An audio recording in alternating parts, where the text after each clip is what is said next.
Well, I want to thank my friend Larry for inviting me here today. It's a true privilege. It's also, I want to thank Dennis up there and Leslie and Sue for guiding me and for your patience. Thank you. It's a privilege to be here at Herald United Church to speak about one of my passions, Save African Child Uganda. I became involved, as Larry said, in 2012 and made my first visit to Uganda in 2015. It was just one of those first things I wanted to do when I retired. SACU was started because of a vision that a Ugandan teen had in his heart. And with prayers, it grew. Ivan Nursa was brought to this village of Buwando when he was only 4 years old.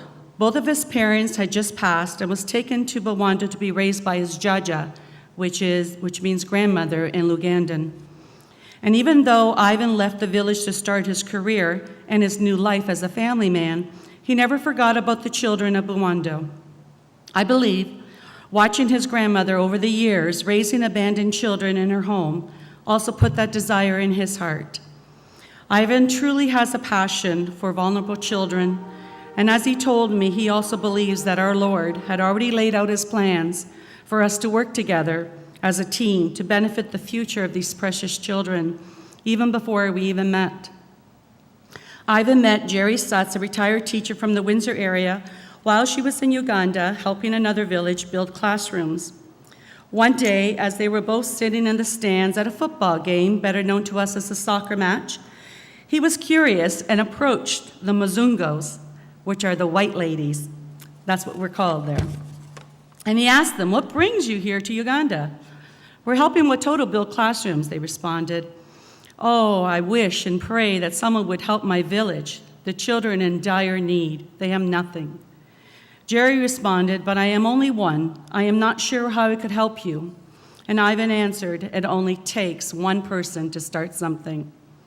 And so Jerry decided to go back to Uganda in 2010 after deep consideration to meet up with Ivan, who she had just known briefly, to see what she could do.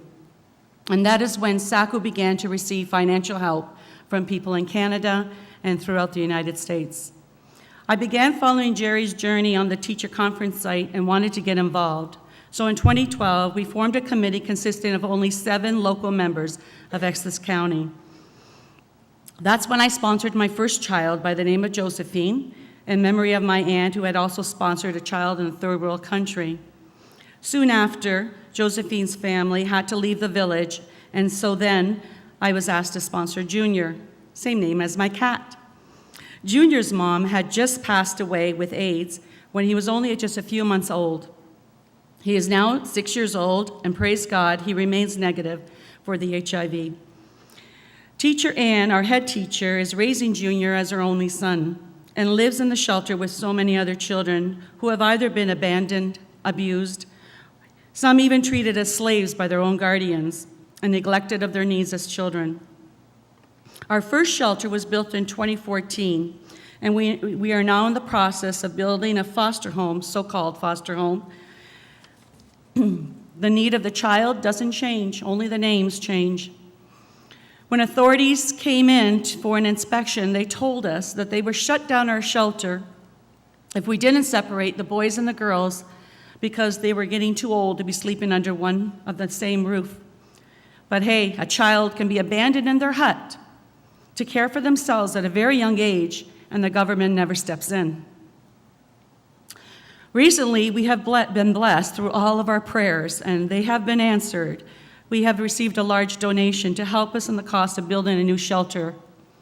The exterior of the new shelter is in the process of being completed, but we are going to be continuing to fundraise to help establish the interior for the most recently found children.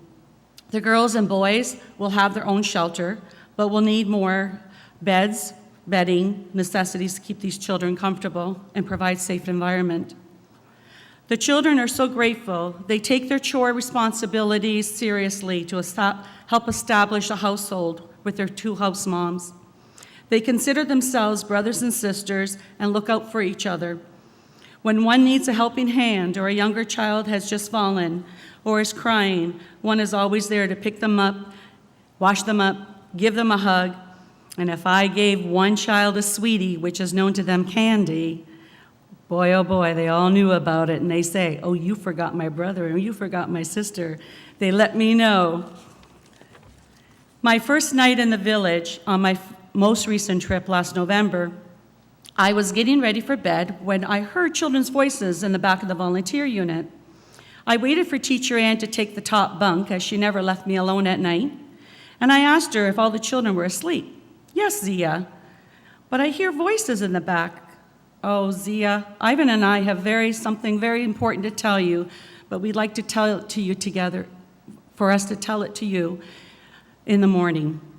Well, the next morning I was introduced to 4 boys who were either homeless or had given up their own bed in our own shelter for a younger child that had been abandoned and needed a place to rest their head. They were afraid on how I would react, that they were sneaking into the helpers unit to sleep together just to have a roof over their heads. I reassured them that I wasn't upset, but wanted to help in any way that I could. So Ivan, Ann, and I went up to town that day to buy them pillows, sheets, blankets. And when we returned, 2 of the boys showed me how the roof of their hut that they had been abandoned in had collapsed. And it certainly wasn't comfortable, especially when it rained. Another youngster was found after 3 days of running, only wanting to seek a better place to live. Ivan then pulled together a group of people to help in the search for Katan. Through sugarcane plantations and along roadsides with the help of the guard's dog, he was located safely, dehydrated, and hungry. He is now in our shelter. It was a pattern for Katan to not show up for school because he was angry. He was angry at the world. You see, Katan's guardian had died when he was only 2 years old, then taken to his grandparents' home so that they could care for him, but then Grandma passes away, and now is being raised by his elderly grandfather, who is a very kind man, but can't care for him any longer. His grandfather's health is declining and has difficulty getting food or other basic necessity that his 5-year-old grandson needs. If this happened in our country, Grandpa would be able to go to the food bank or go down to the mission to eat with his grandson, or Katan would be placed in foster care and provide what he needs. They don't have none of that. There are so many stories like the last 2. Children are pushed into hard labor, or family loses their father to suicide, and then their mother happens to lose her job and now can't provide for her children who are poverty-stricken. In another situation, a family home is destroyed by fire and have to flee to live uptown, maybe at a friend's home, but now can't afford to provide transportation for their children to continue to come to school at SACU. Sometimes a family has to sell everything because they need to buy medication for HIV treatment. Some students, because of their family's misfortunes, need to walk long distances, which can be very dangerous as human trafficking is evident. So many other reasons and why another shelter was needed. Just last month, one of the boys came back onto SACU land for protection, was found sleeping next to a classroom late at night by our security guard. He was facing hard times between his parents divorcing, complaining of no food in their home, and his father leaving them. At one time, Ivan tells us that he was inconsolable and had to call a police officer to console him. There are children that face hardships every day. And if any of this happened in our country, once again, the child would be put into foster care and we would provide counseling to help with his healing. SACU has saved many children from slavery, abandonment, starvation, and illness. Most children suffer with flare-ups from malaria, and some children struggle with symptoms of HIV and also AIDS. We do provide medical care through our sponsorship program. Through sponsorships, we are able to provide this medical assistance and whatever comes up. We have 160 children at the present time at SACU. 12 of those students are now attending high school in the city.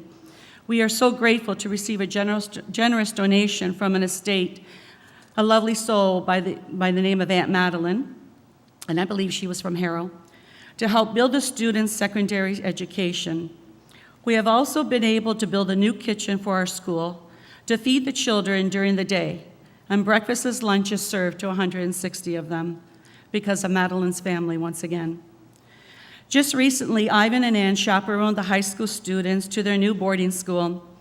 Ivan told me how thrilled they were, filled with emotions, crying, laughing, pinching themselves. Is this for real? Is this for real?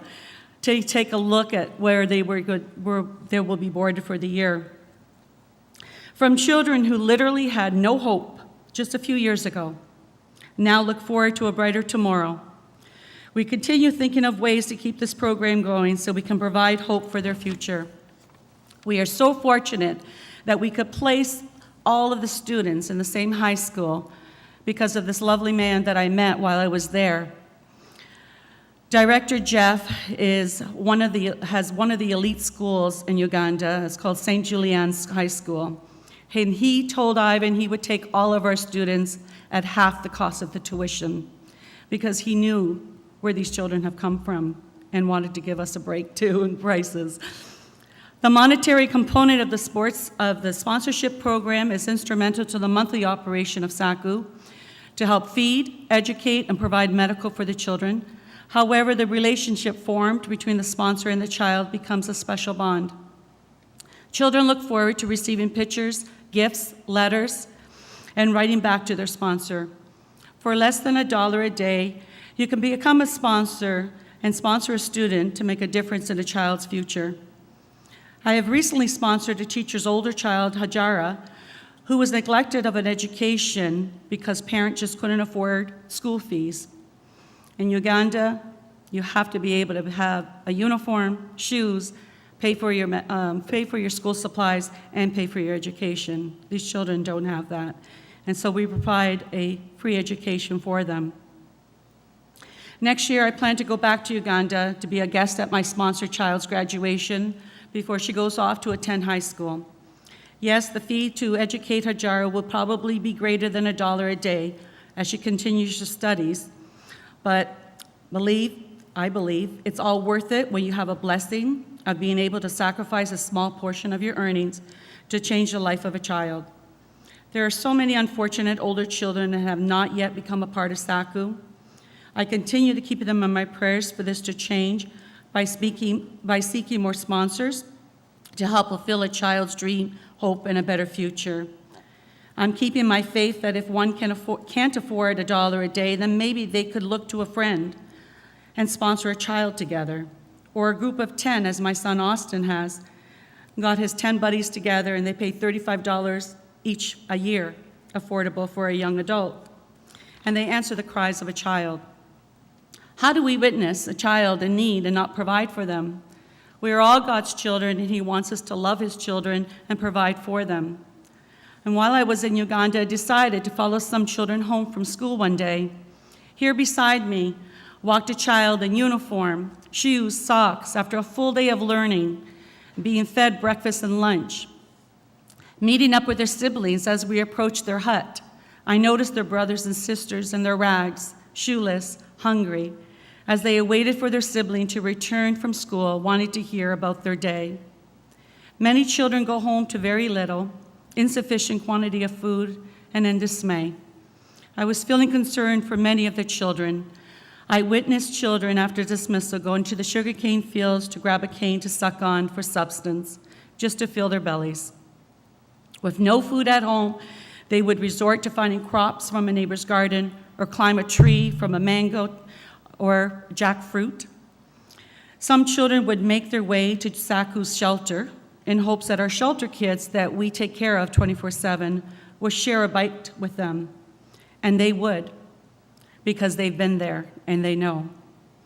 Many nights after dinner, I would walk around the volunteer unit to see that the children from the village had formed a line in hoping that we could provide some food for them. I never felt that it was enough, but they always appreciated whatever I had for them. They gave me a smile. They knelt down, which is customary in their culture, to thank me for what they received. And before they left and were on their way back home into the darkness, I tried to take care of many things as I could while I was there, but feel there's just so much more to do. I started the first phase of building a new classroom, which is now thankfully completed through generous donations and fundraising. We are also in the finest stages of building a pod classroom, which was funded by a generous donor and will house 4 classes.